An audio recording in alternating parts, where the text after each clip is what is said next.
안녕하세요. 49일간의 확률 통계 여행 시간입니다. 자, 오늘은 첫 시간인데요.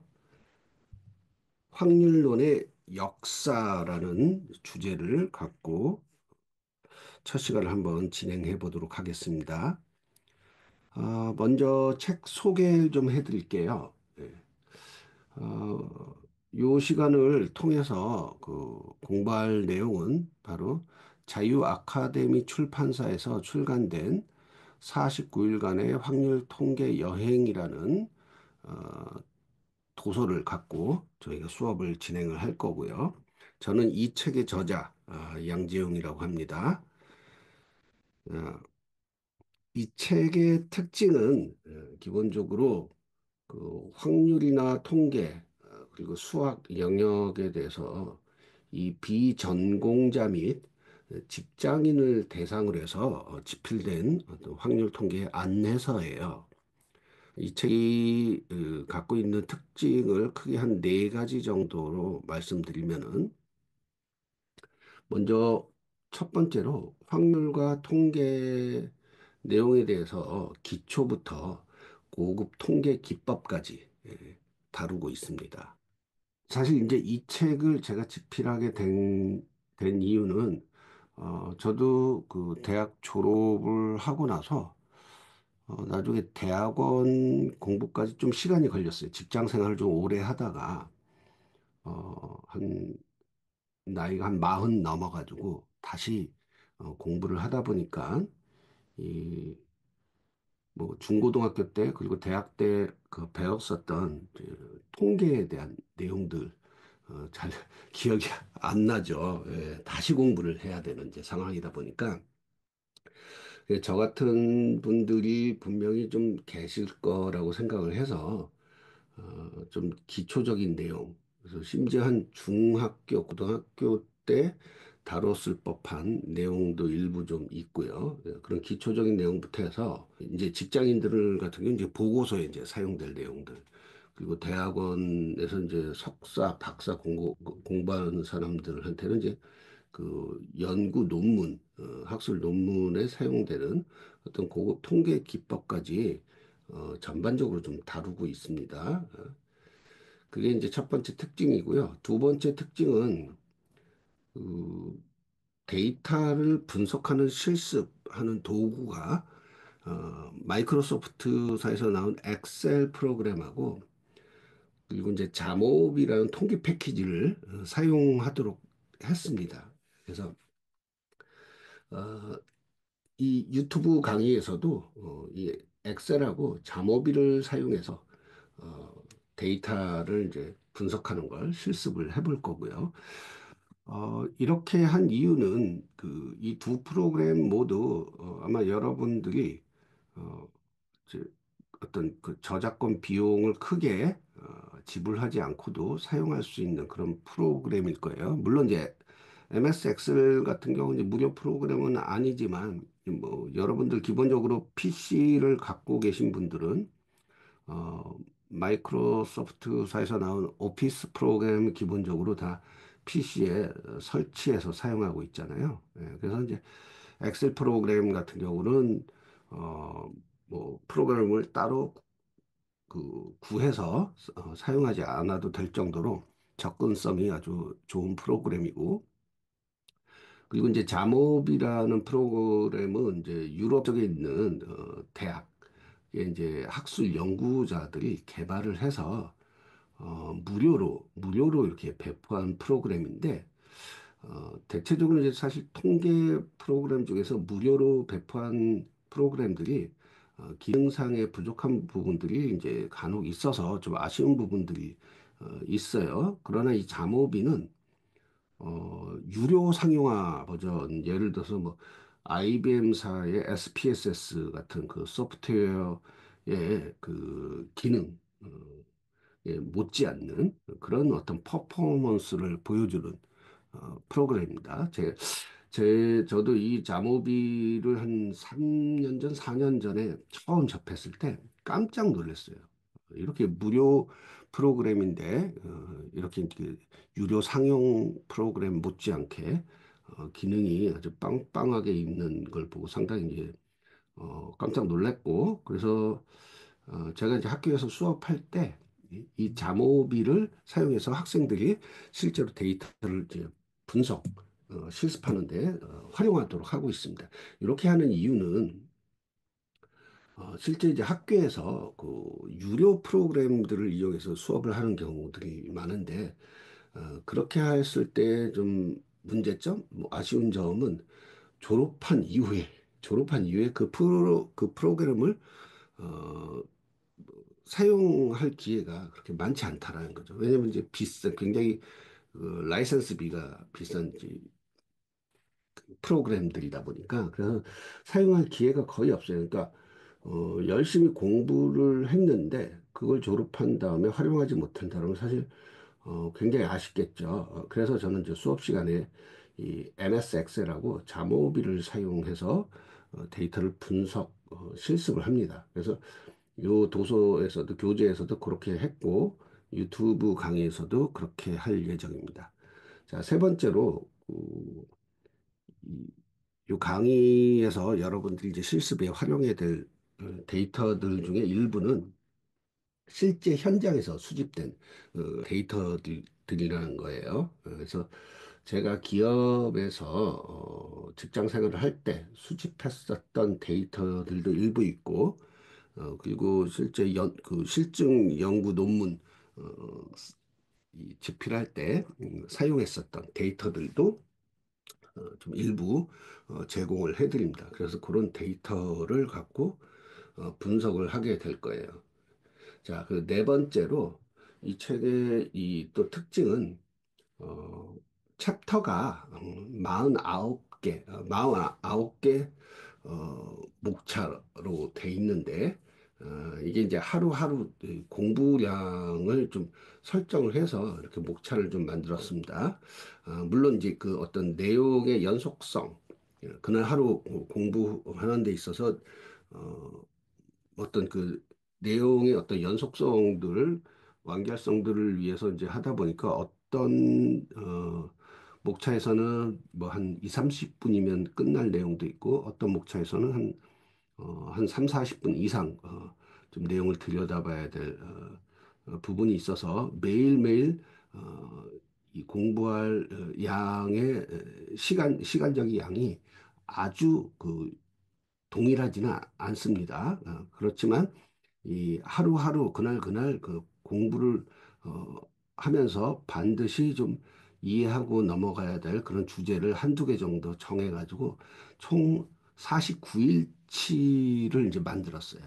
그래서 이제 목차가 49개로 돼 있고요. 이걸 이제 뭐 월요일부터 뭐 일요일까지 일주일 7일을 매일매일 쉬지 않고 하루에 뭐 한 30분 내외 정도를 계속 꾸준히 공부를 한다면은 49일 만에, 즉 7주 만에 확률과 통계를 전반적으로 한번 쭉 훑어볼 수 있는 어, 그런 어떤 결과를 낼 수 있을 것입니다. 그래서 뭐든지 제가 좀 강조하는 게 뭐냐면 우리가 인생을 사는 데 있어서 어떤 성공 경험을 갖는 게 되게 중요하다. 성공이란 게 다른 게 아니라 어떤 계획을 세웠을 때 그 스타트 해가지고 마지막 피니시까지 한번 끝내는 것. 그거를 저는 이제 성공의 개념으로 보고 있는데요. 이 확률 통계도 이 처음에 시작해가지고 끝까지 이 책의 이 도서의 마지막 페이지까지 넘기는 그런 성공 경험을 갖는 것이 굉장히 중요하다고 보고요. 그렇게 하려면 사실 이제 지치지 말아야 되죠. 그래서 매일매일 너무 무리가 되지 않는 학습량을 정해서 공부를 하는 게 중요하고요. 그런 부분에 있어서는 저의 경험, 그리고 제가 지난 몇 년간 저희 학과의 학생들을 가르치면서 나름 이제 판단하게 된 그런 이제 경험들을 바탕으로 해서 이 하루치 공부량을 정해서 총 7주 만에 끝낼 수 있도록 만들었다는 거. 요게 좀 특징이 되겠습니다. 자, 그럼 오늘 좀 첫 시간을 좀 본격적으로 강의를 좀 시작을 하도록 할게요. 어, 이 도서의 첫 번째 첫날은 확률론의 역사에 대한 내용들을 다루고 있어요. 그래서 여기서 좀 나오는 학자들이 이렇게 한 5사람이 소개가 됩니다.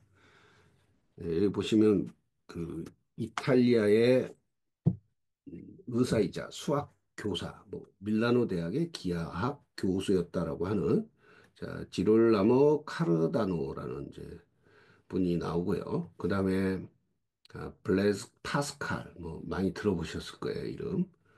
프랑스의 수학자죠.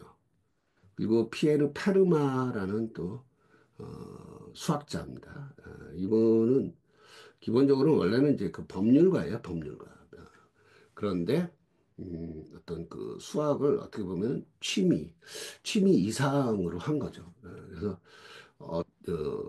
이 당대의 유명한 수학자들한테 풀기 어려운 문제들을 제시하고 그런 수학자들과 교류를 했던 사람으로 굉장히 유명합니다. 그래서 여러분들 뭐 아시는 분 있을지 모르겠지만 페르마의 마지막 정의라는 이제 내용이 있어요. 이 한 몇백 년 걸려서 이제 수학자들이 이제 풀었는데, 자, 이제 그런 어떤 페르마의 마지막 정의로 이제 유명한, 그런 이제 수학자 얘기가 좀 나올 거고요. 자, 그 다음에 네덜란드의 또 수학자입니다.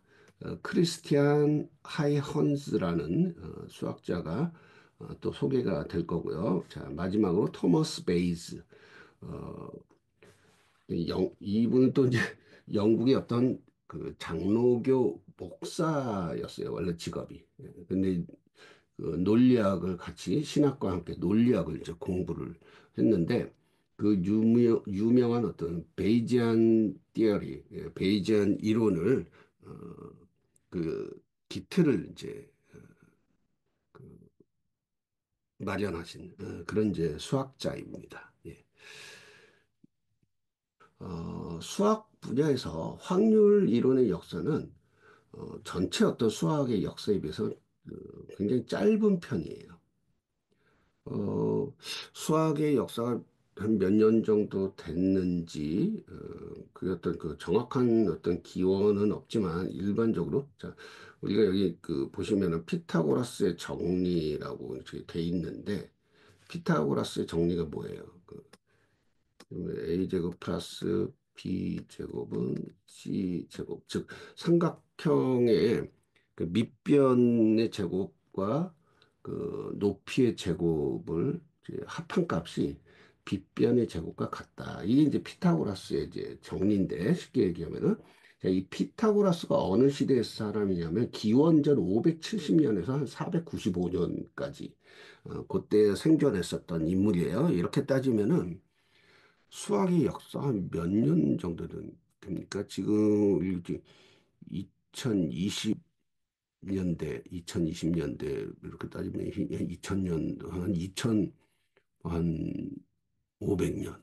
수학의 역사 2500년 정도 되죠. 예.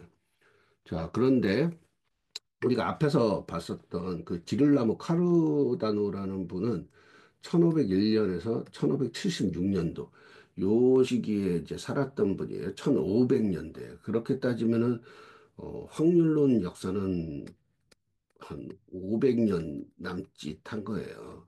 이 수학의 역사가 뭐 한 2500년 정도 됐다 그러면 굉장히 짧은 거죠. 자, 그리고 확률은 어떤 그 도박 게임의 승률을 예측하는 그런 기법들을 고안하면서 이제 발전을 이제 하게 됐습니다. 자, 그래서 질라모 카르다노 같은 경우는 자, 아까도 이제 말씀드렸지만 이 사람은 의사예요, 의사. 의사였던 사람이고요. 어, 이 인류 최초로 장티푸스를 이제 발견하고 어떤 천식 치료법을 고안했대요. 자, 여러 가지 어떤 수술법 같은 걸 이제 고안을 한 사람인데, 돈도 많이 벌었겠죠. 의사를 하면서.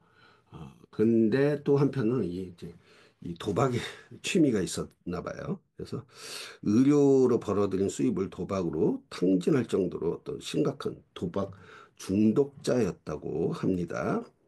자, 주로 체스하고 주사위 던지기를 이제 좋아했다고 하는데요. 어, 이분이 이제 얘기한 내용이 정립한 이론이 뭐냐면 이제 공정한 주사위는 평균적으로 각 면이 6번에 한 번씩 나온다. 그래서 이제 한 면이 6분의 1의 확률을 갖고 있다. 예. 지금 뭐 지금 시대에 굉장히 이제 당연하게 여겨지는 내용이지만 뭐 이 당시에 이, 이 카르다노가 정립한 내용이에요. 그 주사위가 만약에 두 개를 갖고 있다면 확률이 동등한 36개의 결과가 나오고 3개면 216개의 결과가 나온다. 그래서 자, 이건 이제 경우의 수라는 어떤 확률론의 기초가 되죠. 자, 주사위가 두 개면 예?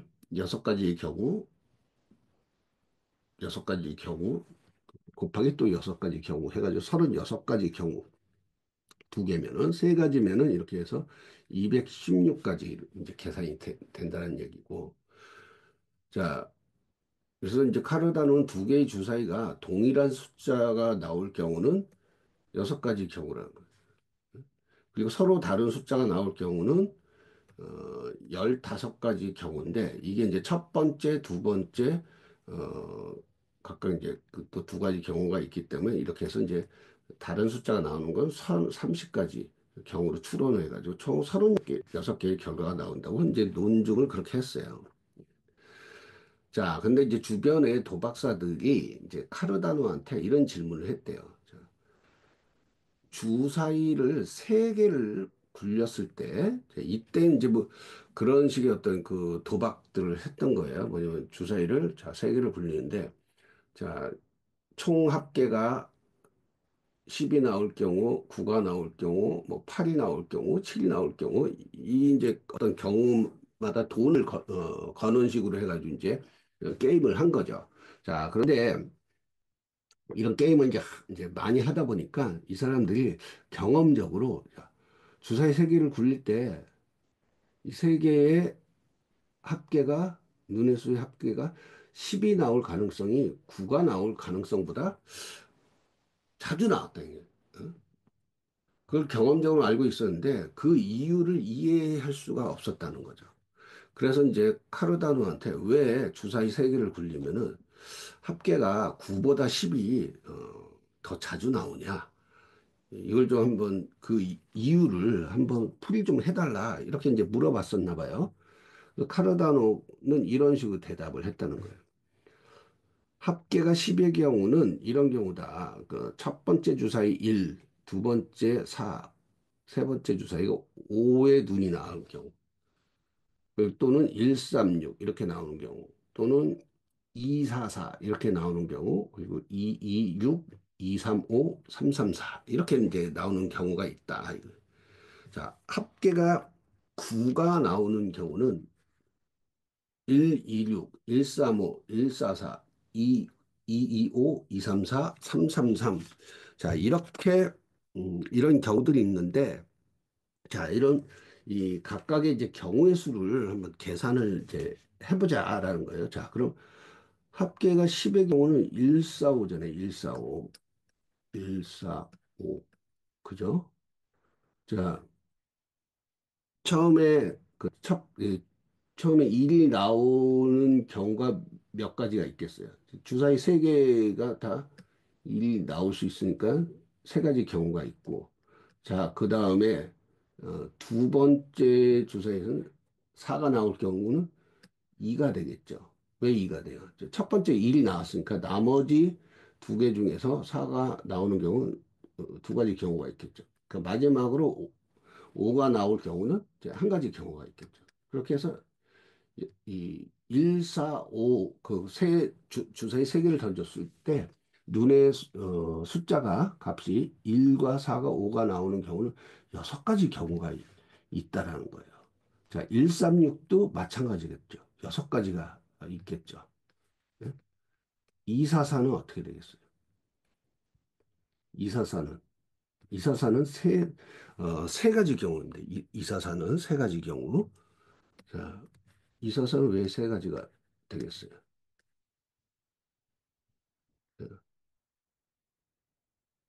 자, 첫 번째나 두 번째나 세 번째에 예? 그 2가 나오는 경우 자, 한 번씩 한 번씩 이렇게 해가지고 세 가지 경우가 있겠죠. 예. 자, 2, 6도 세 가지 경우. 자, 2, 3, 5는 어떻게? 이건 여섯 가지 경우. 3, 3, 4, 세 가지 경우. 자, 요 경우를 자, 모두 합치면 어떻게 되겠어요? 27가지 경우입니다. 27개의 경우가 나와요. 자, 합계가 9인 경우를 한번 봅시다. 이건 126, 126 여섯 가지죠. 135 여섯 가지죠. 144 세 가지, 225 세 가지, 234 여섯 가지, 333, 333 한 가지 경우밖에 없죠. 예, 그죠? 이러니까 25가지 경우가 되는 거예요. 자, 그럼 생각을 해보세요. 합계가 10이 되는 경우는 27가지 경우고, 합계가 9가 되는 경우는 25가지 경우예요. 그럼 경우의 수가 많은 게 가능성이 높죠. 예, 그죠? 그렇기 때문에 지금 카르다노는 자, 이런 식으로 이제 설명을 해서 도박사들한테 자, 주사위 3개 걸리면은 그 합계가 9가 나올 가능성보다는 10이 나올 가능성이 높다라는 그 경험적으로 이제 인식하고 있었던 그런 가능성을 이론적으로 이렇게 설명을 해준 겁니다. 이게 확률론의 어떻게 보면 시작이라고 볼 수 있어요. 자, 그 다음에 자, 이 사람 누구예요? 아까 이 사람이 이제 파스칼입니다. 파스칼. 이 사람이 아까 페르마라고 했죠. 페르마. 예.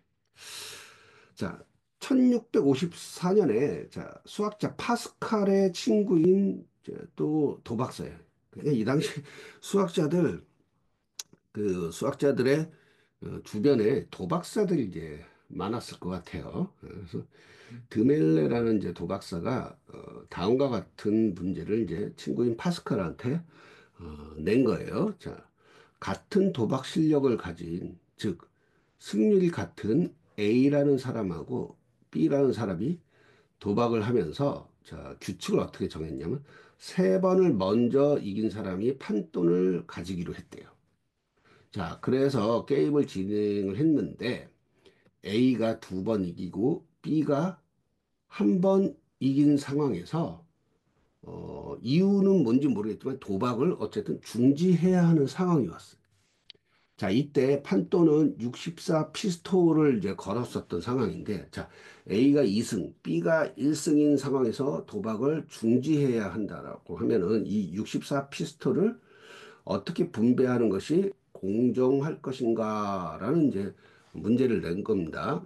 자, 파스칼은 자, 이 문제를 본인이 풀면서 다른 한편으로 자, 이 페르마에게 편지로 이 문제를 써서 보냅니다.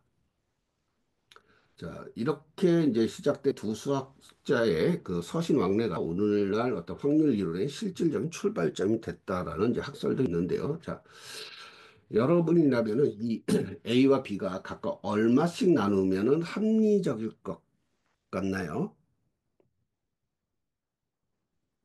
자, 일단 파스칼은 어떻게 이 문제를 풀었는지 한번 봅시다. 자, 파스칼은 자, 남아있는 경기에서 A가 이기면 점수는 3대 1 돼. A와 B는 3대 1 되기 때문에 A는 64 피스톨을 다 갖게 돼요. 자, 근데 만약 B가 이기면은 2대 2가 되죠. 그래서 A와 B는 각각 32 피스톨씩 갖게 된다는 거예요. 자, 이 상황을 종합하면은 자, A는 64 피스톨을 갖거나 32 피스톨을 갖거나 A 입장에서 즉 A는 무조건 32 피스톨은 갖게 돼 있다는 거예요. 확보해 놓았고 나머지 32 피스톨을 더 얻을 확률은 자, 2분의 1이 된다. 그죠? 32 피스톨을 얻거나 얻는 경우 하나, 아예 못 얻는 경우 하나. 그래서 2분의 1의 확률이 됩니다. 그래서 A는 나머지 그 32피스톨의 절반을 더 해서 48피스톨을 갖고 B는 16피스톨을 가지면 된다라고 파스칼은 이렇게 풀이를 합니다. 자, 그런데 재밌는 거는 페르마는 좀 다른 방식으로 얘기를 해요. 다른 방식으로 얘기를 하고, 어, 답은 같습니다. 답은 같은 답이 나오는데, 자, 페르마가 어떻게 회신했는지 보시죠. 자, 앞으로 최대 두 번으로 승패가 결정됩니다.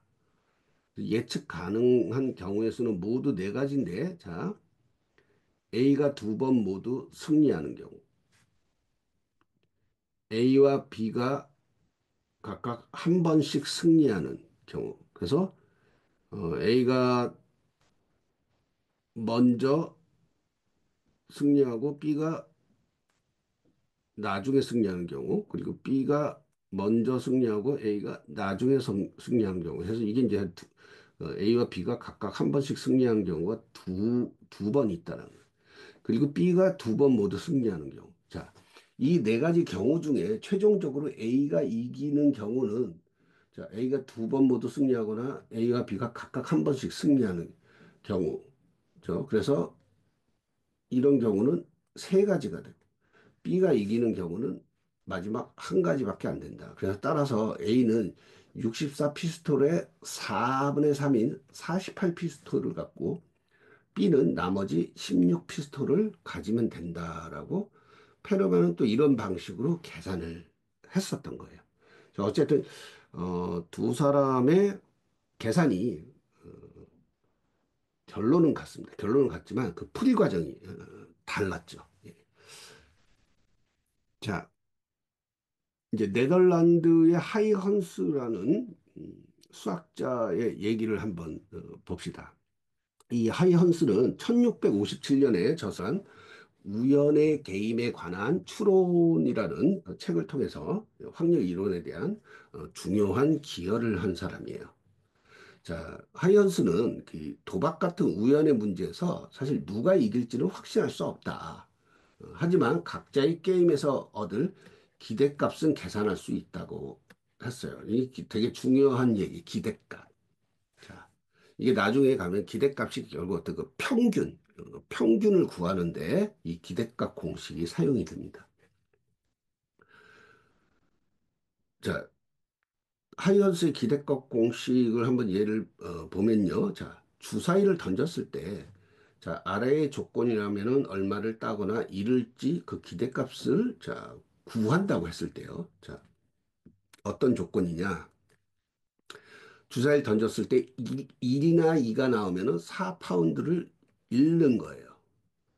3이 나오면은 3파운드를 잃어요. 3이 나오면은.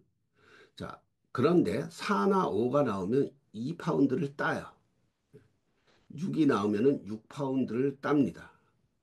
자, 그래서 하이언스는 이 기대값을 어떻게 구할 수 있다고 봤냐면은, 자, 따거나 잃게 되는 돈에 대해서 각각 어떤 해당 확률, 이 가중치를 곱한 뒤에 합계를 내면 기대값을 구할 수 있다고 봤다. 그래서 이제, 자, 잃는 금액에는 이 마이너스, 마이너스로 하고, 따면은 이제 플러스로 해가지고 계산하는데 어떻게 계산하냐? 이렇게 계산합니다. 자, 1이나 2가 나오면 4파운드를 잃는다고 해서 4파운드를 잃으니까 마이너스 4.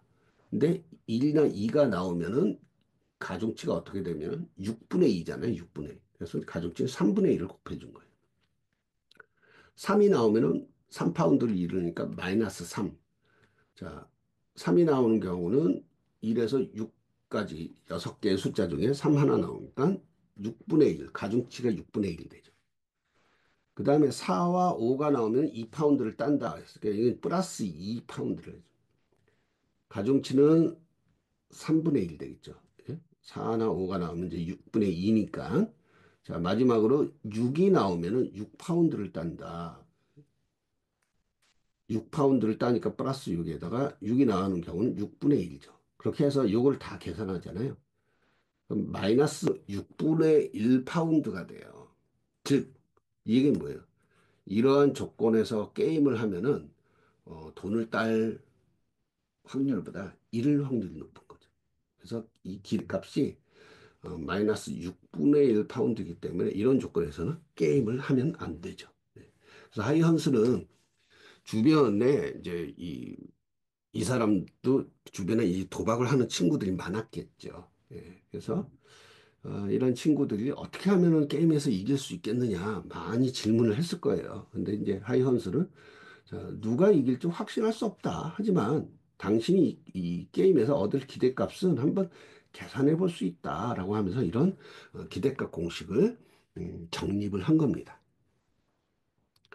자, 오늘 이제 마지막 내용이에요. 베이즈 정리. 그래서 이제 어, 아까 토마스 베이즈 목사님이라고 했죠? 예, 목사님이라고 했습니다. 예.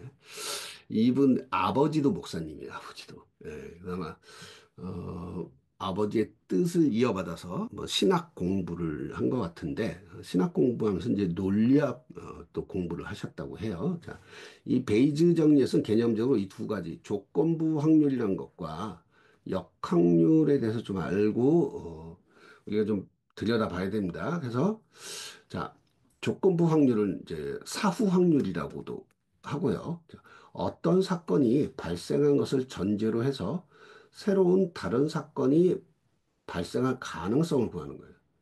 근데 이 새로운 다른 사건이 바로 우리가 알고자 하는 그 가능성이 얼마나 되는지 알고자 하는 그 관심 사건을 새로운 사건이라고 이제 정의를 하는 거고요. 자, 역확률은 뭐냐면 바로 이 조건부, 좀 전에 우리가 이제 그 의미를 봤던 이 조건부 확률을 알고 있을 때 이 전제가 된 사건, 전제된 사건과 관심 사건의 관계가 정반대인 조건부 확률을 구하는 것을 역확률이라고 합니다. 자, 이게 요 개념 지금 읽은 것만으로는 이게 무슨 얘기인지 뭐 잘 이해가 안 가실 수 있어요.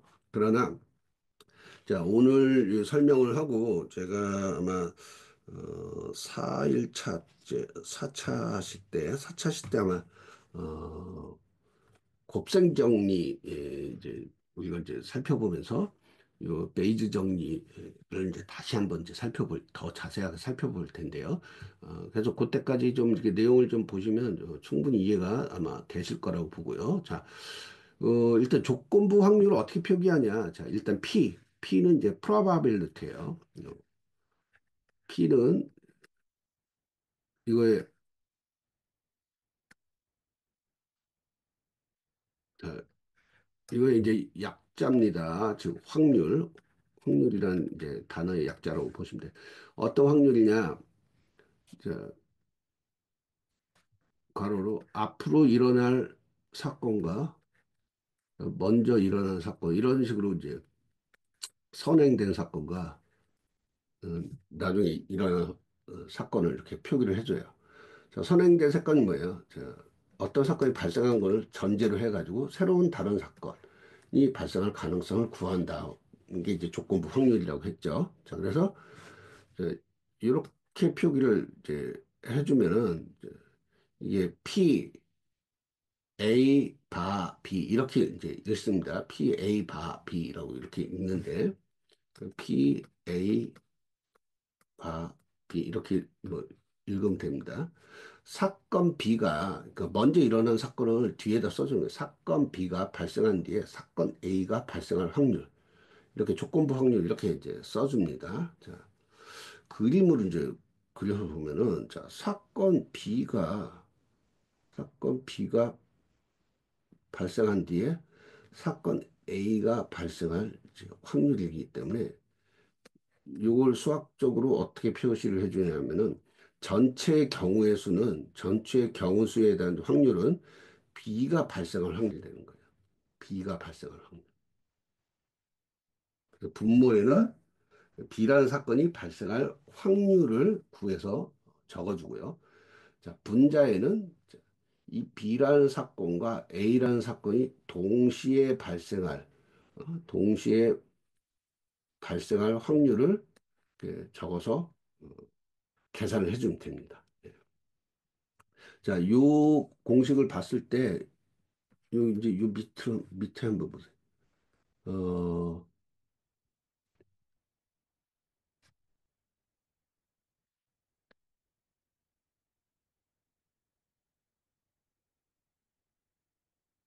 자, 분모에 있는 사건 B가 발생할 확률을 자, 좌변으로 옮겨주면 이제 곱해 주게 되죠.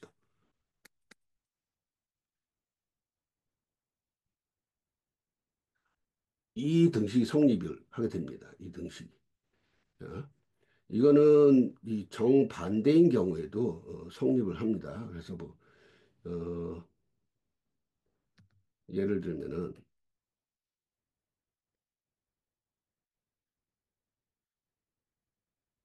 이렇게 되겠죠.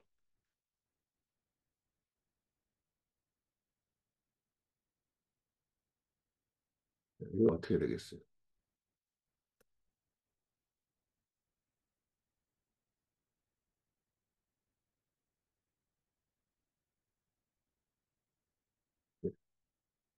여기 보시면은 제가 그래서 밑에다 이게 이제 정리를 해놨는데 정리해 놓은 걸 보시면은 자, A와 B, A와 B라는 사건이 동시에 발생할 확률은 자, B가 먼저 발생하고 A가 발생할 확률에다가 B가 발생할 확률을 곱해준 것과 같아요.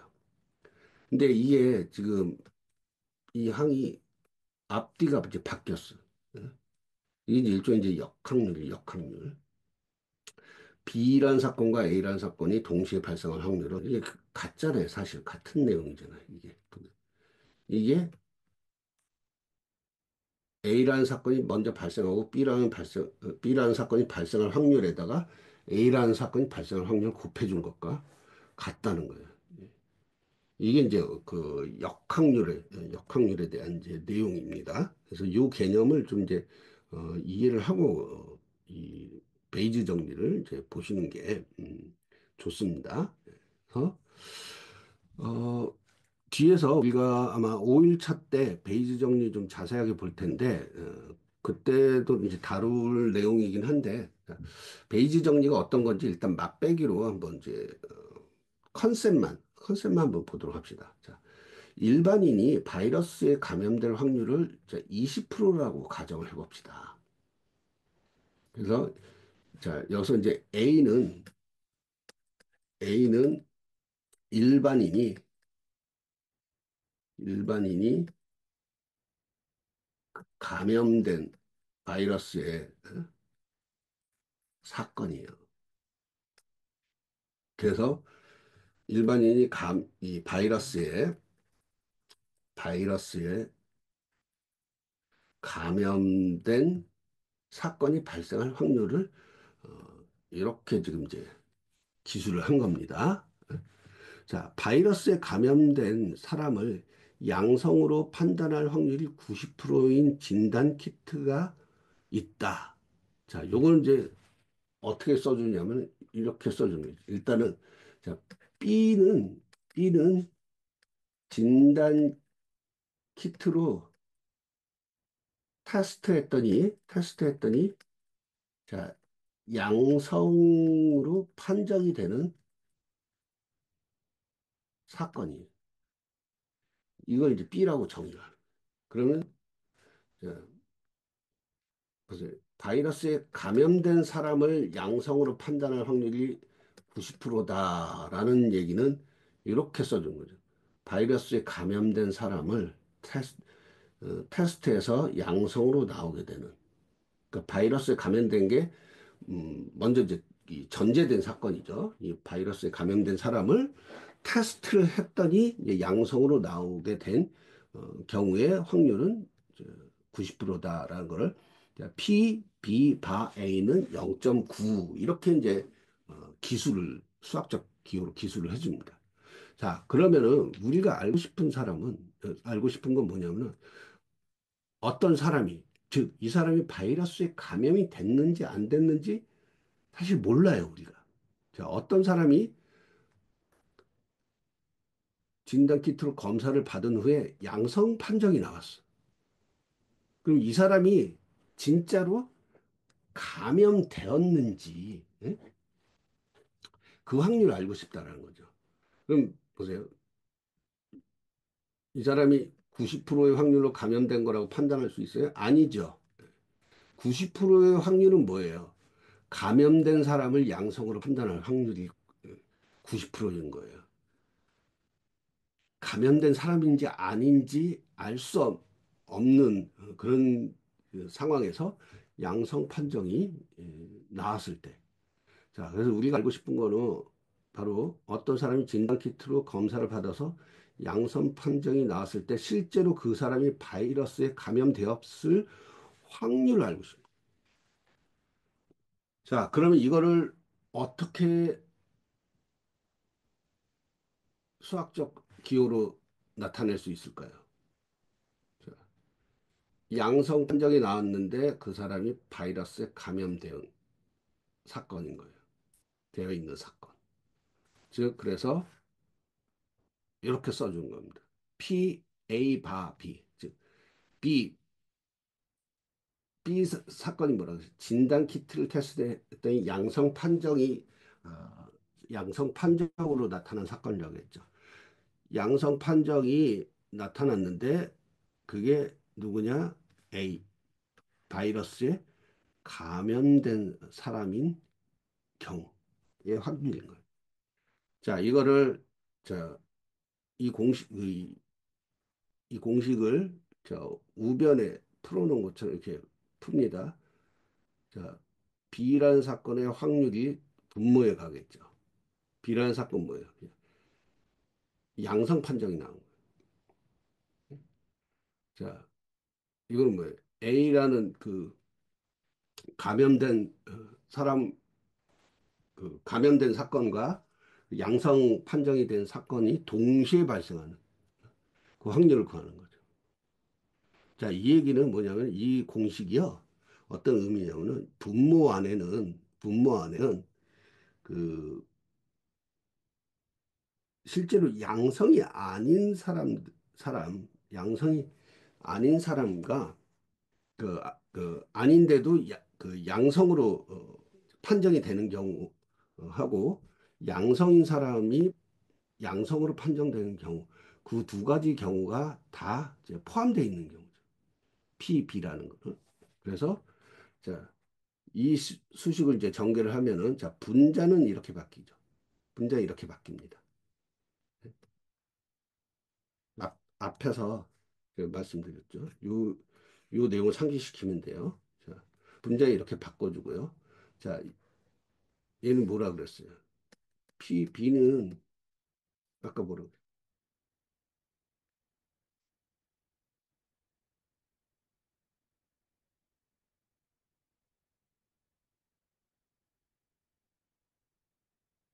그랬어요?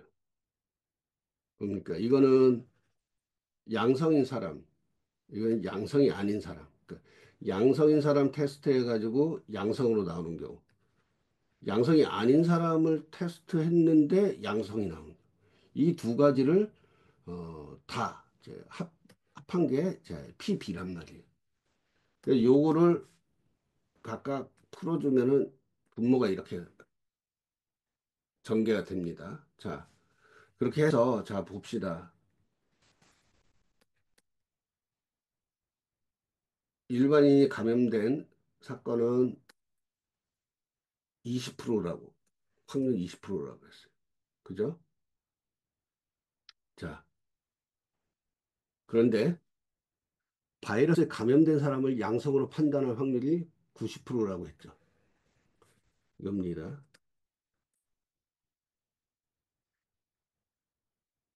그죠? 그럼 요 수식에서 지금 요 수식에서 각각의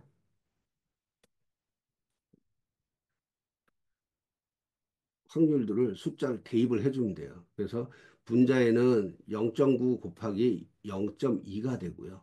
자, 분모에 한번 봅시다. 분모에 보면은 왼쪽에 있는 수식에 해당하는 건 0.9 곱하기 0.2가 되겠죠. 오른쪽 봅시다. 얘는 뭐예요? A의 여집합이잖아요. 그러니까 감염되지 않은 사람을 테스트했는데 양성이 된 사람, 그 양성 판정이 나오는 이제 확률이니까 어떻게 됐어요? 0.1이 되겠죠? 0.1. 그리고 감염되지 않은 사람. 감염될 확률이 20%니까 감염되지 않은 사람들은 0.8에 확률을 갖고.